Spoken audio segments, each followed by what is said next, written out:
In our last discussion of money, we talked about what determines the supply of money, namely the amount of reserves in the banking system. We now turn to the demand for money. Recall that we define money as being comprised of currency plus demand deposits. Therefore, when we speak of the demand for money, we're referring to the demand for currency plus demand deposits. We're interested in money demand because it completes our money market model. And as you know, markets are where prices are determined. So what price is determined in the money market? The price determined in the money market is the interest rate. This interest rate coordinates the activities of those who demand money with those who supply money, principally the Fed or the central bank. So the money market is an important market because it's one of the primary routes the Fed has to influence interest rates and therefore the economy. Before we get ahead of ourselves, let's examine what determines the demand for money. Now, why would people want to hold currency plus demand deposits as opposed to other financial assets, such as bonds, which earn interest? This is essentially the question we need to answer to understand the demand for money.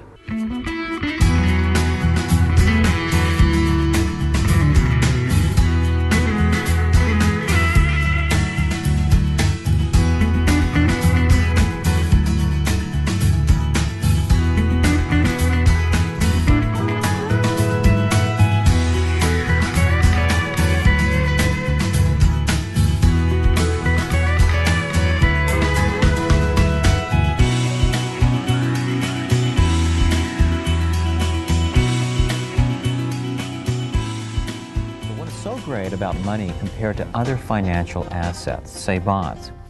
First, money can be used for transactions since it's the most liquid of financial instruments. Therefore, a certain amount of money is demanded for transaction purposes so that people can buy things. Now, how much money should individuals hold for transactions purposes? This is a very important question, and to answer it is probably best to consider the behavior of a cash manager at a large firm. Companies need to have cash or money on hand to pay the bills. As such, the transactions demand for money must increase if the nominal amount required to pay bills goes up, and the transactions demand for money will decrease if the nominal amount required to pay bills goes down. For example, if a company purchases 10 gallons of paint at $5 each, then $50 of transactions balances are necessary. If the price of the paint goes up or more paint is needed, then more money or transaction balances are required. Since in the aggregate, nominal amounts are simply the price level times output, transactions demand for money will increase with both increases in the price level and increases in output. In other words, increases in nominal GDP increase the transaction demand for money, and decreases in GDP decrease the transactions demand for money. If we were to graph a demand for money function with interest rates on the vertical axis and the nominal supply of money on the horizontal axis, we would have a vertical line that would shift with changes in nominal GDP. Notice that if there is a recession and nominal GDP falls, the transactions demand for money falls. If there is an economic expansion and nominal GDP increases, then the transaction demand for money also increases. However, you may be thinking at this point, what about interest rates? How do they affect the demand for money? Well, there are two ways interest rates affect demand for money. The first is through transactions demand for money. The second is through the speculative demand for money. Let's begin with the transactions demand. So far, transactions demand for money depends only on the level of nominal GDP. However, let's go back to our firm and its cash management policies. We will assume that the firm can only hold money or bonds. Bonds earn interest while money does not. Second, we assume that the income earned by the company is received at the beginning of the month, but expenditures are spread out over the course of a month, and that spending and income are equal each month. Let's consider what you would do if you were the cash manager of this company. Suppose at the beginning of each month, your company receives as income $12,000. You deposit this in your company's checking account, which is assumed to earn no interest for purposes of simplification. You write checks during the month for your expenditures. If expenditures occur at a steady rate over the month, say $12,000 divided by 30 days, equaling $400 per day, then at the end of the month, your firm's checking account will be down to zero, and you begin the process all over again. Your average monthly holding of money is $12,000 divided by 2, or $6,000. We can consider this your monthly transactions demand for money. So what's wrong with this picture? You may think it's an okay thing to do, and so your company continues in this fashion. However, your competitor, who also has the same cash flow situation, but who has taken a different course in economics, figures out a better way to manage their cash. Now, what does the competitor do? They figure that when they receive the $12,000 income at the beginning of the month, for the first 15 days of the month, they will only be spending half of it. This leaves them with $6,000 during the first 2 weeks of the month, which they invest in interest-paying bonds. After 2 weeks in which this excess cash earns interest rates, the firm deposits $6,000 more in their checking account to pay the bills for the remaining 2 weeks. Now, doing the calculations show that your competitor has earned $242.40 in interest income off their excess cash balances. Well, so what? Well, your competitor has greater cash flow and so can afford to buy that new machine that eventually puts you out of business. So excess cash balances carry an opportunity cost in terms of lost interest income and cash flow for the firm. So interest rates affect transactions holdings of money because they imply an opportunity cost of holding idle cash balances. The importance of this opportunity cost for firms is that if firms are competitive, do not manage their cash balances well, then they are not earning as much as their competition. Now that we've established a link between interest rates and transactions demand for money, let's think about what happens to transactions demand for money when interest rates change. Suppose interest rates go up. Higher interest rates imply a greater opportunity cost for holding idle cash balances. And so we would predict that cash managers attempt to reduce their idle cash balances to take advantage of interest-earning bonds. Here come the bids. Half on 310. No, local 70 bid now. Pay 60. All right, 70 bid. Yeah, come on now. It's easy to see that the higher the interest rate, the more likely it is that firms economize on idle cash balances and purchase interest-bearing bonds.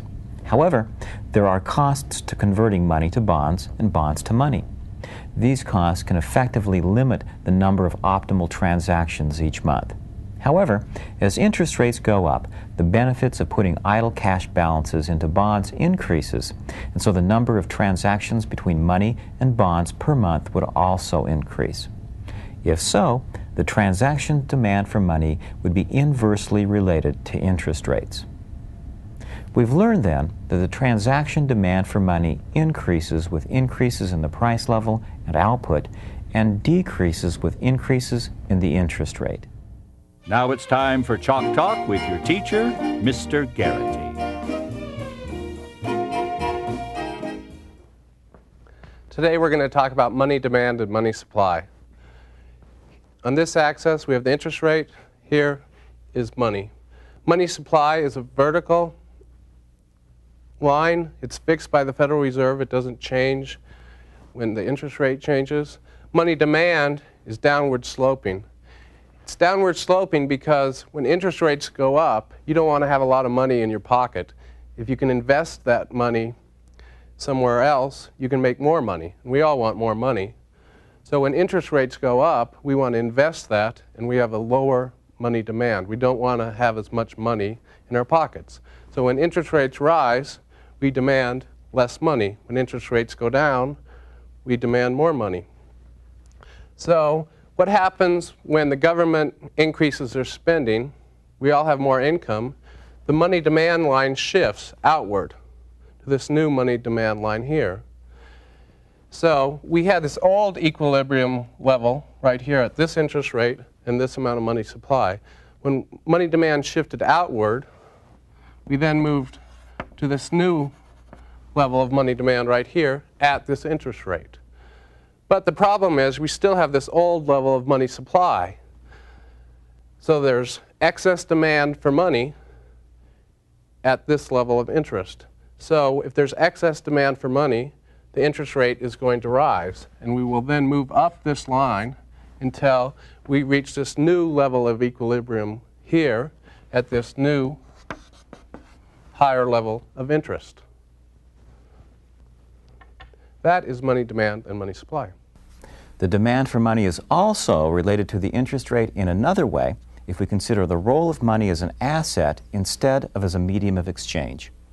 Imagine money as an asset which is held in a portfolio like any other asset, such as stocks or bonds. Now, why would people want to hold money as an asset which earns no interest when they could hold an interest-earning asset such as a bond? This is the speculative motive for holding money. Basically, this theory says you would prefer to hold money if you think other assets will suffer a fall in market value. Let's see how this works. First, let's consider that you can only put your wealth in either money or bonds. We'll consider a simple bond called a zero coupon bond, which is a promise to pay a fixed amount after a given time period.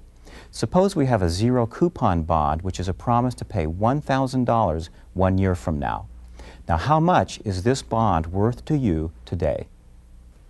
If the bond markets decided that the price is $950, then after 1 year you earn $50 in interest payments, and your rate of return, or the interest rate, is how much you gain over how much you paid, or $50 divided by $950, which is 5.26%.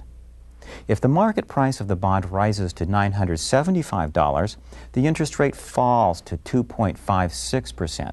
And if the market price falls to $925, the interest rate rises to 8.11%.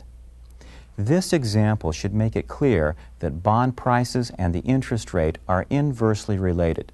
So how does this relate to the speculative demand for money? First, let's assume that investors are only interested in buying and selling assets to speculate off of changes in market prices. We are assuming that speculators are not holding assets until their maturity. Suppose you have $2,000 of wealth and you have to decide how much to hold as money and how much to hold as bonds. To simplify matters, assume you either decide to hold all your wealth as money or all your wealth as bonds. Which plan will you choose? Well, this depends on what you think will happen to the price of bonds. If interest rates are really high, do you think future interest rates are going to go up or down? If you think they will go down in the future, what will happen to the price of bonds? The price of bonds will go up. So today, if you bought the zero coupon bond for $950 and interest rates fall tomorrow, you could sell the bond before it matures for $975 and make a $25 capital gain off of your investment. Of course, you could be wrong and interest rates could raise even further and you would suffer a capital loss. If interest rates, though, are really high, chances are that a lot of people might believe rates will fall in the future and decide to speculate and hold bonds. This would imply a smaller speculative holding of money. When interest rates are really low, a lot of people may believe that they will rise in the future, and so people will avoid holding bonds to avoid a capital loss, and they'd prefer to hold money. Therefore, at a low rate of interest, the speculative demand for money would be greater. Because of the speculative behavior, money demand will be inversely related to the interest rate. Now we have an idea of what determines the demand for money, so we can think about behavior in the money market. As with any market, we have supply and demand determining both price and quantity. In the money market, the price is the interest rate and the quantity is the nominal stock of money. Equilibrium occurs when the supply of money equals the demand for money. Well, let's see how we move to equilibrium. We'll begin with an excess supply of money. An excess supply of money means that at the present interest rate, cash managers have portfolios that are too heavy with money and too light on bonds. In order to take advantage of the high rate of interest, they convert money into bonds. However, as the demand for bonds goes up, the price of bonds goes up, driving interest rates down until equilibrium is reached. Why do interest rates fall? Remember that there's a negative relationship between interest rates and bond prices. And remember, the price of bonds goes up with increased demand. If interest rates are below equilibrium, then we have a situation of an excess demand for money. This simply means that those cash managers have portfolios that are too heavy in bonds and too light in cash. In order to rebalance their portfolios, cash managers sell some bonds to get money. However, in the process of selling bonds, the price of bonds falls and the interest rate rises until equilibrium is restored. Let's now think about other factors that change money demand or money supply. Consider first what might happen to interest rates over a business cycle, all else equal. During a recession, real output contracts. If so, the demand for money falls since less transaction balance is required, since less output is being bought and sold. A fall in money demand would result in lower interest rates. During an economic expansion, as output increases, the transaction demand for money goes up since more money is needed to pay for greater purchases. The increase in the demand for money results in higher interest rates. Interest rates in this simple model would then move pro-cyclically, falling in recessions and rising during expansions. Another important feature of the money market is that if there is an increase in the price level, then the transaction demand for money goes up, and so does the interest rate. Finally, let's consider money supply changes. One of the most important factors influencing the supply of money in the economy is, of course, the Fed. In fact, it is in our simple money market that we begin to allow the central bank and monetary policy to enter into the macroeconomic game. If the Fed increases the supply of money or follows an easy monetary policy, interest rates will fall. If the Fed decreases the supply of money or follows a tight monetary policy, interest rates will rise. In sum, the Fed has an important chance to influence the economy by affecting interest rates in the money market. The big question is if the Fed can actually influence real output and the price level. As a sneak preview, we're going to find that the controls the Fed has on the economy are like trying to drive a car when all of the main functions such as steering, brakes, and the accelerator have been switched.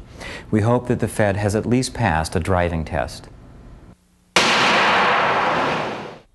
Previously, we examined the behavior of the money market. Specifically, we looked at the interaction of the demand for money and the supply of money in the determination of the rate of interest. We found that several important economic factors entered into the money market. The aggregate price level and the level of output affected money demand, and the Fed affected money supply. With all these factors present in the money market, we think it's an important part of our theory. And in fact, it turns out that the money market is the missing link that connects the financial side of the economy with the real side of the economy or the goods market. Now, what are these links that connect the money market with the goods market? Do you have any idea what connects the goods market and the money market? I'm not in economics. Can you define the terms a little bit more? The goods market? Well, you certainly have to have money if you're going to buy goods. To figure this out, let's list some of the important variables found in each market and see if we can discover what variables might be crucial in linking them together. In the money market, we have output, the price level, and the interest rate. In the goods market, we also have output and the price level. Price and output factors are found in both markets, and so must be important linkages between them. But what about the interest rate? Interest rates from the money market determine the level of investment in plant and equipment in an economy, another link. So the key variables that appear to link the two markets are output, the aggregate price level, and the interest rates via their effect on investment. Let's examine how these linkages work by beginning with output. Recall that in the fixed-price Keynesian cross model, the equilibrium level of output was determined by the level of aggregate expenditures. In other words, if we added together everything that households, firms, the government, and the foreign sector wanted to purchase, their expenditures, The output that is equal to these desired expenditures is equilibrium output. This is shown in the Keynesian cross diagram. Now, suppose there is some change in aggregate expenditures. For example, suppose a recession begins in Europe. As European income falls, the demand for U.S. products fall, and so the level of U.S. exports also falls. This can be shown by a shift down in the aggregate expenditure curve, and for a given multiplier, equilibrium output falls from Y0 to Y1. Before we knew about our money market, we could just stop there. But now we know that when output falls, less money is needed for transactions purposes, and so the demand for money also decreases. This is shown in the graph, where you can see that money demand changes for each output level. And what happens when there's a recession and the demand for money falls? Recall that since less transactions are being made because there's less output bought and sold, that the portfolios of cash managers become too cash heavy, and so they begin to buy bonds with excess cash. As they buy bonds, the price of bonds goes up and the interest rate goes down. In fact, this is exactly what we discussed earlier regarding the behavior of interest rates over recessions. This first linkage is an easy thing. Changes in output that occurs in the goods market changes the demand for money, and so the interest rates in the money market. So now that we have established a link from the goods market to the money market, what next? Well, life is a two-way street, and so what happens in the money market in turn affects what happens in the goods market. It is this interdependency between the two markets that leads to a dynamic interaction between what is demanded and produced in an economy, the goods market, and what happens to the financial side of the economy, the money market. When interest rates change in the money market for whatever reason, then how does this affect the goods market? Changes in the interest rate change the desired level of investment in plant and equipment. Notice that when we say investment, we're always referring to investment in plant and equipment that expand the productive base of our economy, not financial investments in stocks and bonds. If interest rates fall, the desired level of investment increases as we move down the investment demand schedule. If investment changes, then the level of aggregate expenditures change, and so equilibrium output changes. This is shown in the graph by a shift up of the aggregate expenditure schedule, which leads to a new, higher level of equilibrium output. So we have an interdependent world where changes in output affect money demand and so change interest rates. Changes in interest rates affect the level of investment and so change the level of output, which changes money demand, and so interest rates change, which changes investment, and that changes output, which changes money demand. But where does all this end? Fortunately for our purposes, we can just work through one round of interactions, but realize that a dynamic economy never stops at round one, but keeps on going and going. Well, let's work through some examples using fiscal and monetary policies as the stimuli that get the ball rolling, keeping in mind that we've not yet covered inflation, so we're still working with a basic fixed price model. Suppose the United States government decides to reduce the budget deficit, which is a contractionary fiscal policy. Reducing the budget deficit calls for a decline in government expenditures or accompaniment by an increase in taxes. This leads to a reduction in aggregate expenditure because the government is no longer purchasing as much output as before, and households have less income to purchase output.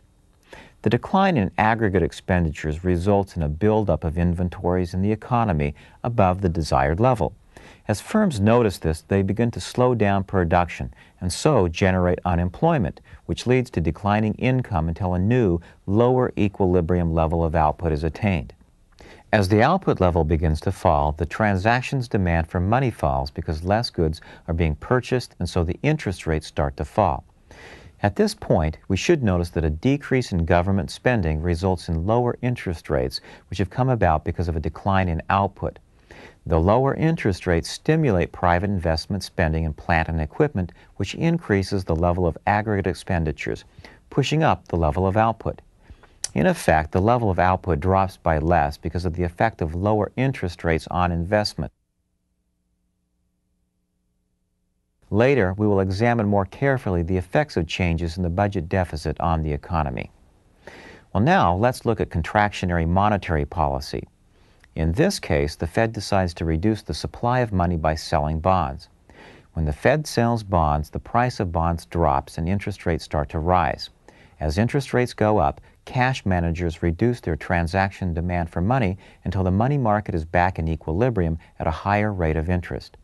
This higher rate of interest leads to a reduction in the level of investment and so a decline in aggregate expenditures.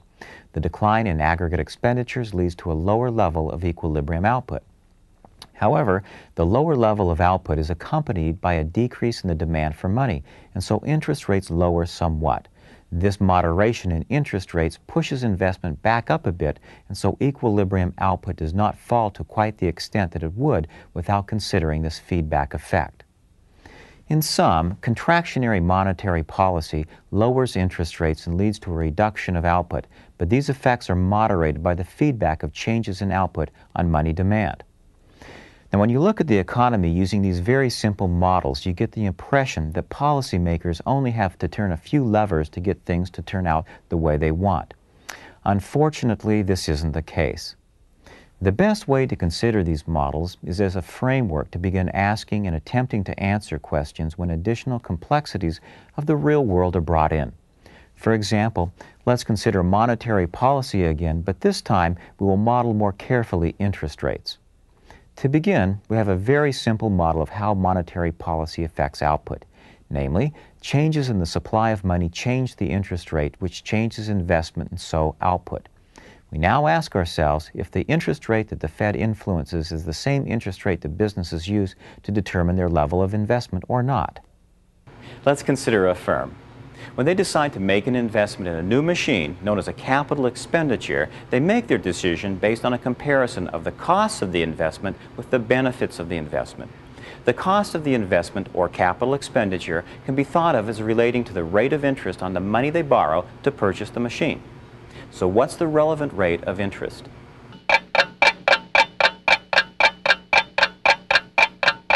For our firm making their capital expenditure or investment decision, the relevant rate of interest is the long-term nominal rate, because capital expenditures are usually of a long-term duration. Now we have to ask ourselves, if investment in plant and equipment depends on the long-term interest rate, can the Fed actually influence it? What economists know is that the long-term interest rate is equal to the simple average of the short-term interest rate, a relationship known as the term structure of interest rates, and these are determined in the money market. But there's a big complication, because these short-term rates will be determined in the future, and what will the future bring?